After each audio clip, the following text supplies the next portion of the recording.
tardes. La Universidad del Pacífico les da la bienvenida en nombre de la Facultad de Ciencias Empresariales y en específico de la carrera de Negocios Internacionales. Les damos la bienvenida a este foro que tiene por nombre Estrategias de Internacionalización de las Empresas Peruanas. Este foro se iniciará con las palabras de bienvenida a cargo del decano de la Facultad de Ciencias Empresariales de la Universidad del Pacífico, el doctor Eduardo Mindró, a quien invito a subir al podio. Buenas tardes. Quisiera primero pedir disculpas en nombre del rector, que ha tenido que viajar al CADE, a Arequipa. Él iba a estar con nosotros ahora en la tarde, pero no podrá estar por esta razón.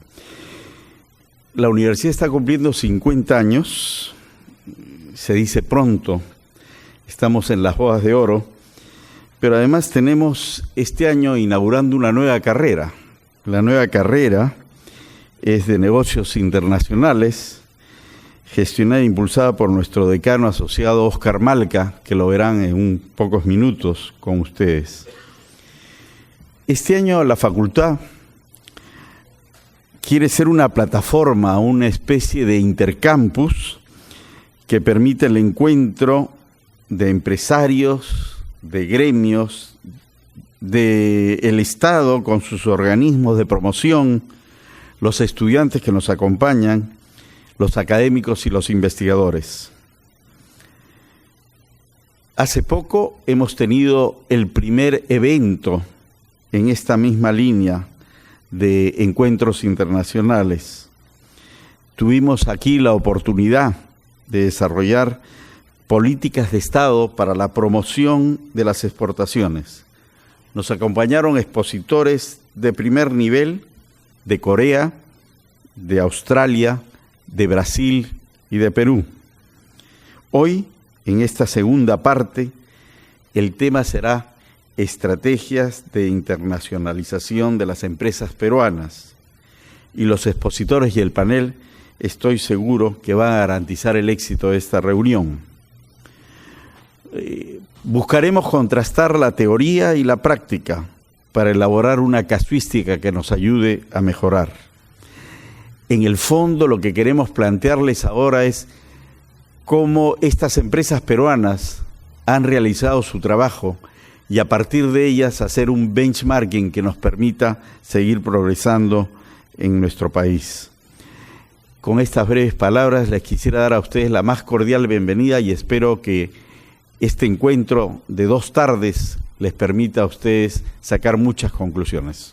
Muchas gracias.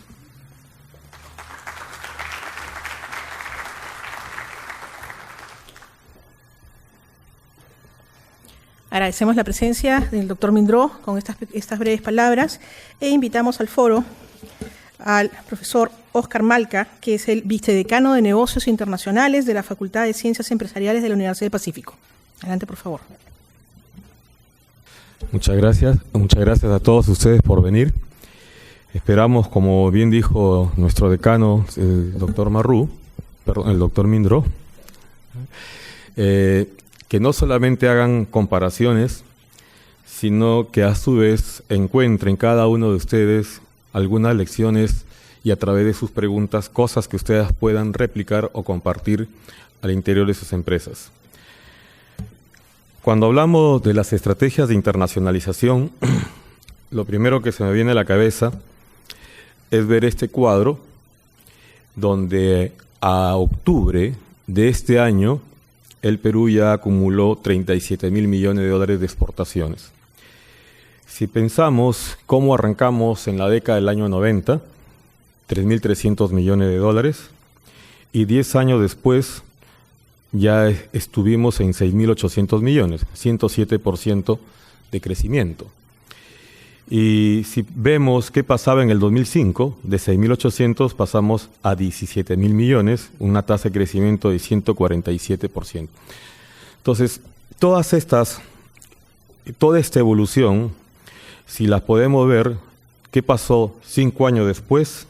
Es decir, de 17.000 millones al 2010 pasamos a 35.000 millones. Si tomamos como referencia el 2005, el Perú en 5 años creció 100% en exportaciones. Y los últimos años, ya después de la crisis del 2009, el año pasado, Perú estaba exportando 46.000 millones de dólares. Ver la cifra de esta manera es una cifra interesante, pero si vemos su estructura, vamos a ver que el 78% de las exportaciones son exportaciones que denominamos tradicionales y un 22% son las denominadas no tradicionales. Entonces esto sí llama la atención y obviamente al margen de ver nuestras propias cifras comenzamos a ver las comparaciones. Y al momento de compararnos vimos 2 países que de la región, Costa Rica uno de ellos, que en el año 2010 exportó 9.448 millones, con 4,5 millones de habitantes, su per cápita de $2.100. Costa Rica, en el 2011, 10.000 millones y su per cápita $2.313. Chile, 2010, 70.000 millones y 2011, el año pasado, 81.000 millones, cuyos per cápita son 4.200 y 4.800 dólares en el caso de Chile, contra, en el mejor de los casos, 1.500 dólares las exportaciones per cápita de Perú. Podríamos hablar de Costa Rica, podríamos hablar de Chile, pero algo ha pasado en Costa Rica, algo sucede en Chile. Obviamente, muchas explicaciones pueden haber, pero uno de los temas implícitos es qué estrategias a nivel país y a nivel empresas siguen estos países. Comenzando o revisando cifras, encontramos otras cifras sumamente interesantes. Ya no con 2 países de la región, sino veamos el año 1970, un año mítico para los peruanos. Estuvimos en el Mundial de México 70, le hicimos 2 goles a Brasil. Hasta la fecha todo eso se sigue viendo. Los jóvenes siguen viendo el fútbol en blanco y negro como las mejores épocas del fútbol peruano. Pero ¿qué pasó en el año 70 en el caso peruano? Perú en el año 70 exportaba 1.048 millones de dólares, como ustedes pueden ver en la cifra. Y Corea, 836 millones de dólares. Es decir, Corea exportaba casi 20% menos que el Perú en el año 70. En el año 80, 10 años después, Corea pasa de 800 a 17.000 millones de dólares, y mientras Perú estaba en 3.898 millones de dólares. Obviamente, del 80 al 90, Corea pasa de 17 a 65, Perú de 3.800 a 3.200. Ya en la década del 90, Corea pasa a 65, y en el 2000, Corea llega a 172, y al 2011, Corea 555.000 millones de dólares y Perú 46.000 millones de dólares. Entonces, estas cifras, obviamente, para el caso coreano son algo más que espectacular, y la pregunta sigue siendo la misma. ¿Cuál o cuáles fueron las estrategias que siguieron estos países, tanto a nivel país como a nivel empresas? Las estrategias y las discusiones respecto a país, como lo mencionó Eduardo Mindró, lo discutimos en mayo pasado, en un evento donde se debatió con profesionales que vinieron de Corea, de Australia, de Brasil y nuestro representante de los organismos de promoción de exportaciones en Perú. Las conclusiones las pueden ustedes encontrar en la página web de la universidad, en el link de la carrera de Negocios Internacionales, y ahí están todas las exposiciones que se hizo en ese momento. Pero no solamente es el tema de las estrategias que los países siguieron, sino también revisar las estrategias que las empresas han venido desarrollando. Y en el caso de las empresas, obviamente el tema es exportar o internacionalizar. Lo que usualmente han hecho los países que más han crecido en el ámbito de la internacionalización son los que hablaban usualmente más de internacionalización y menos de exportación. ¿Cuál es la diferencia? Nuestro lenguaje, en el caso del país, en el caso del Perú, cuando hemos hablado de negocios internacionales siempre lo tomábamos como sinónimo de exportar o importar. Y los negocios internacionales es algo mucho más que el solamente hecho de exportar e importar. Entonces, cuando revisamos la literatura, comenzamos a encontrar que todo el mundo habla de internacionalización. Y en esta definición, que es una mezcla de diversos autores, la definen como el conjunto de operaciones que generan relaciones estables. Y acá hay un primer criterio muy importante: relaciones estables entre la empresa y los mercados internacionales a lo largo de un proceso. Esta otra palabrita es la que hay que subrayar: proceso, que exige cada vez mayor compromiso y de perspectiva internacional. La palabra compromiso es fundamental. Cuando hablamos de relaciones, estamos hablando que las empresas, al momento de hacer cualquier actividad en el ámbito internacional, van a interactuar con una contraparte, un importador, cualesquiera que fuera, un posible socio para hacer un joint venture, una franquicia, o sencillamente hacer inversiones en otros países donde también van a encontrar otros tipos de socios. En un proceso, cuando hablamos de proceso, ya estamos hablando que las empresas evolucionan y pueden empezar exportando a países vecinos hasta llegar a países mucho más alejados en términos de lo que llamamos nosotros distancia cultural y llegar a las modalidades de multinacionales. Y la palabrita compromiso tiene que ver con los esfuerzos y obviamente el nivel de presupuesto, tanto en capital financiero, económico, como en capital humano, que las empresas destinan para este esfuerzo de internacionalización. Esta definición fue graficada y desarrollada por la escuela sueca, que es básicamente la que llamamos el modelo de Uppsala. Ellos comenzaron a analizar a muchas empresas y dentro de este análisis encontraron que el conocimiento del mercado, que es fundamental, conocimiento que la empresa tiene que hacer y apropiarse y no solamente guiarse por los esfuerzos que las entidades de promoción realicen. En la medida que tenga mayor compromiso, las decisiones y las actividades van a redundar en un compromiso con el mercado. Esta escuela, que fue la primera en términos de la teoría de la Dirección Internacional de Empresas, fue la que tuvo mayor poder de explicación y hasta la fecha sigue teniendo poder de explicación. Pero los enfoques de la internacionalización de la empresa han ido evolucionando y el primer enfoque, el más conocido, fue el de la perspectiva económica. Este enfoque, lo que ha hecho durante todo el enfoque teórico que empezó a desarrollar Heimer como Vernon y Dunning, es un enfoque que estudió mucho lo que nosotros llamamos empresas multinacionales y se focalizó mucho en las ventajas basado en costos y en las ventajas de internalización. Ojo, no confundir internacionalización con internalización. Son dos conceptos distintos y acabo la advertencia. En muchos libros de negocios internacionales tienden a confundir internalización con internacionalización. Cuando hablamos de internalización es cuando la empresa decide ir al mercado internacional controlando su propio know-how, su propia ventaja competitiva. Para hacer un ejemplo muy simple, si las empresas compiten en el mercado internacional a base de investigación y desarrollo, como pueden ser algunas empresas farmacéuticas, su estrategia de internacionalización es internalizando y controlando su propio know-how. Es decir, son muy raras las empresas que actúan en destino, que actúan en los mercados con socios, porque el trabajar con socios implica riesgo de que el control y las utilidades de la fórmula y todos los años de investigación se puedan perder. Por eso que ellos usualmente trabajan con inversión directa extranjera. Y hablar de inversión directa extranjera es hablar de multinacionales.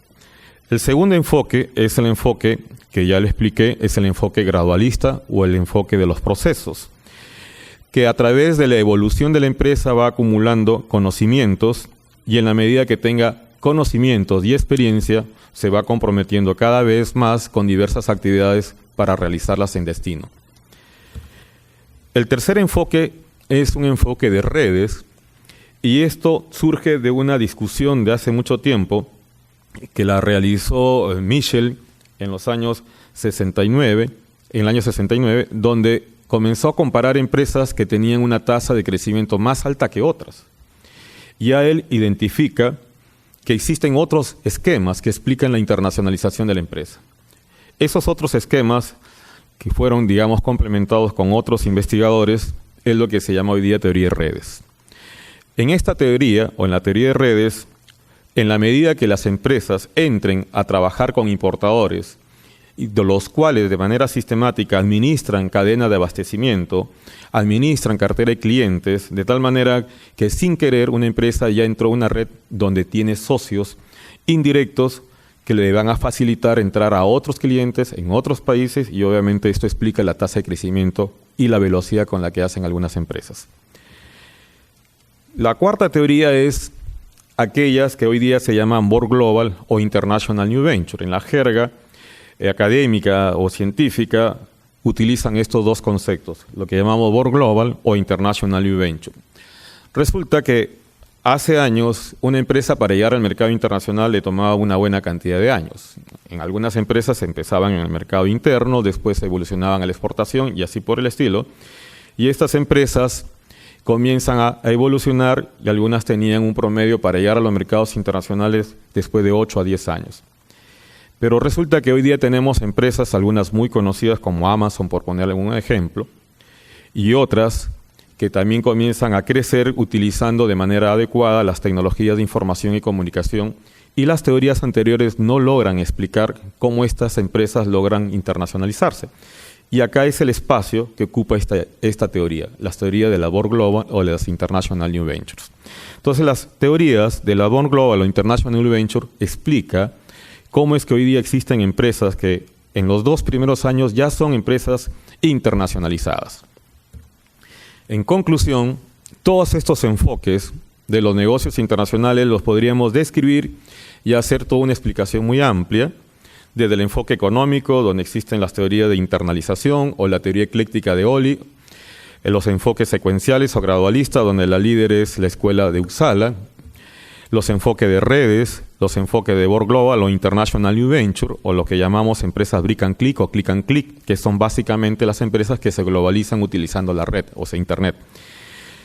Es muy resistido, pero algunos lo reconocen, que también para los negocios internacionales es uno de los enfoques cuestionados, pero utilizados desde el enfoque estratégico. Dentro de todas estas teorías, existe algo que todo el mundo conoce, que es el fenómeno de la globalización. Este fenómeno afecta a todos, de diferente forma, afecta a los países, y los gobiernos han ido utilizando y dando diferentes medidas. Estas medidas, en algunos casos, abren mercados, y esto obviamente tiene impacto de diversa naturaleza en las economías, lo cual significa mercados, y obviamente las empresas comienzan a sentir competidores que sin estar en su mercado comienzan a ejercer una fuerte presión sobre sus posiciones competitivas. Este fenómeno de la globalización obviamente no solamente tiene efectos negativos, sino también efectos positivos. Estos efectos positivos son los que identifican y aprovechan los emprendedores a nivel internacional. Así como existe una amplia bibliografía y casuística sobre emprendimientos, pero también la globalización implica la existencia de emprendedores internacionales, lo que llamamos International Entrepreneurship. Y esto va de la mano con muchas empresas que comienzan a utilizar la red como su principal punto para generar conocimiento de los mercados internacionales. Entonces, los esquemas teóricos de Board Global son los que mejor explican el comportamiento y la aparición de emprendedores internacionales, que son muy diferentes a los emprendedores de subsistencia. Estos son los emprendedores de oportunidad, pero que tienen las herramientas y las capacidades para utilizar las tecnologías de información y comunicación y aprovecharlas para hacer negocios. Pero por el otro lado, existen esquemas que se van superponiendo, y hoy día nadie discute que cualquier operación en el ámbito local o internacional tienen que buscar la sostenibilidad. Hablar de sostenibilidad, en su momento algunos solamente hablaban de productos orgánicos, pero el tema de sostenibilidad no solamente es la interacción de lo social con lo ecológico y lo económico, sino que cada una de estas interacciones, de lo soportable, lo viable y lo equitativo, estas interacciones generan lo que llamamos el concepto de negocios sostenibles. Entonces, estos marcos teóricos nos llevan a revisar que existen muchas estrategias que se orientan por el lado de ser exportadoras sostenibles y responsables, empresarios que comienzan a contemplar desde el primer día la opción de ser internacionales, empresas que pueden estar evolucionando de manera secuencial, como lo explica la Escuela de Uppsala, empresas peruanas que comienzan a ser globales, como van a ver ustedes los casos que vamos a presentar entre hoy y mañana, y que comienzan a estar no solamente en la región como algunas, sino otras en países tan distantes como la India, como Tailandia, con lo que llamamos distancia cultural muy amplia. Esto nos lleva a revisar los modos de ingresos que existen a los mercados internacionales. Entonces, en la teoría, cuando hablamos de internacionalización, el primer modo de ingreso y el más conocido es lo que llamamos exportación. Este modo de ingreso o estrategias de internacionalización tiene dos connotaciones. La primera connotación es que en el mundo académico la exportación es el primer paso de la internacionalización. Pero en otros países la exportación no la consideran como algo que es parte de la internacionalización. Cuando la empresa pasa la frontera, más no el producto, recién ahí algunos teóricos y algunos pragmáticos, sobre todo en el espacio europeo, comienzan a decir la empresa se está internacionalizando. Cuando hablamos de exportación, quien pasa la frontera es el producto, pero en otras connotaciones se le llama internacionalización cuando la empresa comienza a actuar en destino. Pero cualesquiera que sea la discusión, el tema es que la exportación es la forma más utilizada para empezar a ser internacional. Pero esta forma de exportación tiene tres subniveles, lo que llamamos exportación directa, indirecta y conjunta. Luego vamos a explicar cada uno de ellos. Pero el reto para muchas empresas en América Latina es cómo empezar a actuar en destino, es decir, cómo hacer operaciones, como bien decimos, más allá del foco. El Estado peruano ha hecho diversas negociaciones y ha firmado diversos convenios que llamamos acuerdos de preferencias arancelarias en algunos casos y ahora los tratados de libre comercio. A través de estos tratados de libre comercio, el Perú tiene una serie de beneficios que prácticamente es una invitación a actuar más allá del FOB. ¿Cómo actuar en destino? Implica una de las modalidades es en alianzas estratégicas, que implica encontrar y hacer negocios en destino con socios. La otra modalidad es trabajar en destino, pero con aporte de capital, lo que llamamos estrategias de inversión directa extranjera. Y la última de las modalidades es cómo ser global. Los clientes pueden estar en cualquier lugar del mundo y en cualquier momento pueden estar ustedes haciendo transacciones, lo que llamamos labor global o lo que comúnmente algunos llaman e-business, o en este caso international e-business. Si agrupamos las estrategias en dos grandes rubros, lo que está al lado derecho, estrategias